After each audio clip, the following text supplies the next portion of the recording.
ماضی گزر گیا جیسے بھی ہے، جو لمحہ بیت جائے ماضی کہلاتا ہے۔ حال آپ کے ہاتھ میں ہے اور مستقبل خدا جانتا ہے۔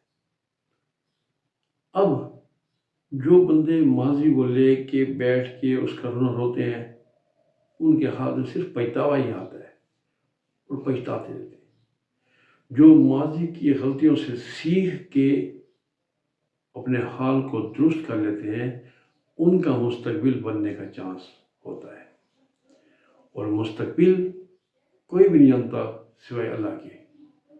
یہ آپ جو بھی سوچیں مستقبل کے بارے میں، جو پلاننگ کرتے ہیں کاروبار کے حوالے سے، جاب کے حوالے سے، بحیثیت اسٹوڈنٹس رزلٹ کے حوالے سے، آپ کا کام ہے، آپ کے ہاتھ اس میں محنت آپ کے ذمہ ہے۔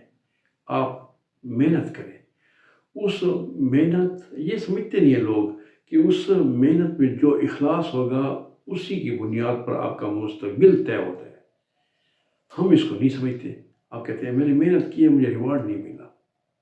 ایسا نہیں ہے۔ ہم محنت کو خود کیلکولیٹ کرتے ہیں، میں نے محنت کی ہے، ایسا نہیں ہے۔ اس طرح کاروبار میں بھی یہی چیز ہے کہ ایک دو بھائی جاب کرتے ہیں، دو بھائی کو کاروبار ہے، ایک پیسے بھر کے لاتا ہے، دوسرا رو کے آتا ہے مجھے کچھ بھی نہیں ملا، میرے پاس گاہک نہیں آیا۔ فرق ہوتا ہے دونوں میں۔ ٹھیک ہے، آزمائش بھی ہے، اللہ تعالیٰ آزماتا بھی ہے، لیکن اللہ تعالیٰ دیکھتا بھی ہے کہ کس کا کام کی نوعیت سے اخلاص زیادہ ہے۔